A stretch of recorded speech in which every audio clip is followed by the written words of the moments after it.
From volcanoes to deep-sea rifts, our Earth has some beautiful but dangerous environments.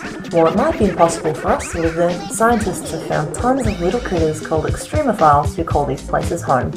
Today on Galaxy, we're discovering these hardy organisms and the hostile conditions they live in. Hey guys, and welcome to the latest episode of Galaxy. Today we're going to explore the wonderful world of extremophiles. So, what's an extremophile? Well, they're tiny organisms that can survive in the craziest of conditions.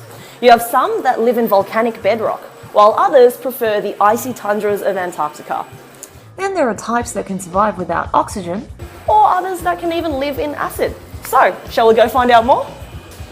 Let's talk about my favourite extremophiles first. Thermophiles. So thermophiles are microorganisms that can survive in crazy hot temperatures. Thermophiles are normally found in hot springs, hydrothermal vents, and similar sites of geothermal activity. They've adapted various molecular features that enable their cells to function optimally at temperatures that would kill other creatures. These features include stable protein and nucleic acid conformations, enzymes with intrinsically stable folding of the polypeptide, and unusual lipids that form highly impermeable membranes. One such species is the bacterium Thermus aquaticus. From this organism was isolated Taq polymerase, a heat-resistant enzyme crucial for a DNA amplification technique known as PCR. So now that we've learnt about heat-loving microorganisms, what about bacteria that can live in the cold? Hello, my name is Val, and today I'm going to talk to you about psychrophilics. Psychrophilics are microorganisms that live and survive in temperature less than 10 degrees. But today we are going to talk about only one in specific. Planococcus helocryophilus are psychrophilic bacteria that live in frozen floor. This means that you can find it in snow. They live and survive in temperature from minus 15 degrees to minus 25 degrees. So how can they survive in this cold temperature? They actually live inside veins of salty water and can survive because their salt prevents the water in the veins from freezing. So this bacteria has high levels of a compound that works as a molecular antifreeze and protects the cell from the salty fluid in its environment. That's why they can live in such a cold weather. Oh, hello there. I'm actually currently doing a crossword. I'm stuck on 25 across, just at the bottom here. It's a 12-letter word, and it's a type of organism that is able to survive in extremely hot environments. I don't know what it could be though. Do you reckon you could help me? What type of extremophile is capable of living in extremely hot environments? A. Psychrophile, B. Thermophile, or C. Acidophile? Actually, you're right. It's thermophiles. Now that we've got to thinking about thermophiles, I wonder what a type of organism that lives in extremely cold environments would be. Which organisms prefer to live in extremely cold environments? A. Thermophiles, B. Psychrophiles, or C. Halophiles? That's right, a psychrophile. Hi, my name is Han, and today I'm going to talk to you about the bacteria in extreme pH environments. Most of bacteria cannot survive in an environment that's too acidic or too basic. Those extreme environments, the proteins can be quickly denatured. Instead, they prefer a more natural range of pH between 6 to 8. However, there are extremophiles that adapt to survive.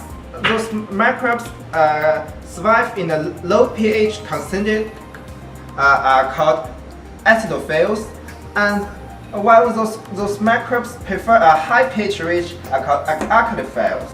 An obligate acidophile named Pachyphyllus oshimi, which was discovered in volcano soils of northern Japan, is famous for growing in lowest pH of any living organisms. Its optimum pH is 0.7, more acidic than human stomach acid. The reason that it can survive in such a low pH level is due to its special membrane structure with low proton permeability. It was also found to have special proton transporters in their cell membranes than other organisms. This way, these acidophiles could literally pop protons out of the cell. Hi, I'm Abil. Today we will discuss about anaerobes. How long can you hold your breath for? While humans can't survive very long without oxygen, some organisms can. These microorganisms that cannot survive without oxygen are anaerobes. Within anaerobes organisms, there are two kinds. One's called tolerant anaerobes, which can grow in the absence of oxygen. And even though they cannot use oxygen, they can grow in the presence of it.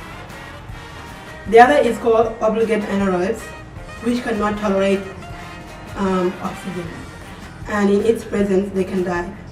The reason why obligate anaerobes cannot survive in the presence of oxygen is not known, but it could be because they are unable to detoxify some of the products of the oxygen metabolism. The best known group for bacterial obligate anaerobes is the genus Clostridium. Clostridia are gram-positive. They are found in soil, like sediment, in the intestinal tracts of warm-blooded animals, and are usually responsible for canned food spoilage. Watch what happens when I place this glass over an open flame. As you can see, oxygen is deteriorating, and soon there will be none present at all in this environment. Believe it or not, some kinds of extremophiles live in such an environment. Out of the following, which do you believe that these are? A. Acidophiles, B. Alkalophiles, or C. Anaerobes? If you guessed anaerobes, well done! Let's go talk to our last special guest today and find out about one of the last extremophiles, halophiles. Hi guys, I'm David, and today we are talking about the microorganisms that can survive amongst without water. Can you imagine living in the sea? If they get thirsty pretty quick enough without any fresh waters. While the human cannot survive in such high salt concentration, here are some microorganisms that can, and they are called halophiles. Most organisms need the absorb to survive and grow, but extremely high amount of the salt concentration may cause dehydration and even kill them. However, some halophilic microorganisms have survived and evolved to survive in such conditions by excluding the salt out of the cell to avoid the protein aggregation. For example, the Martian halophilic archaea can even survive in the Dead Sea, one of the most salt places on Earth. In order to keep the water inside the cell, these two halophiles have two strategies to increase the osmolality in the cytoplasm. The first one is to sterilize organic compound inside the cell, and the second one is to activate the solute from the environment. Some halophiles can even use their membranes to do a selective in the potassium into the cell. Based on these two adaptations, the halophile can survive in high salt concentration while they still can absorb sufficient salt compound from the environment to keep the intracellular metabolism and growth. Salt. We love it on our chips. We love it on our meat. Actually, we like it on pretty much everything. Believe it or not, there are actually other types of tiny microorganisms that love salt just as much as we do. Do you know what these other types of microorganisms are called?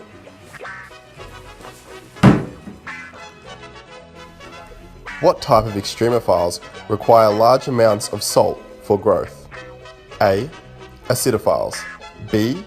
Alkalophiles, or C. Halophiles? If you said halophiles, you're right. Alright, that pretty much sums up today's episode of Galaxy. Thanks for watching. I hope you've learned a lot about the different kinds of extremophiles that live around the world, and we'll see you next week.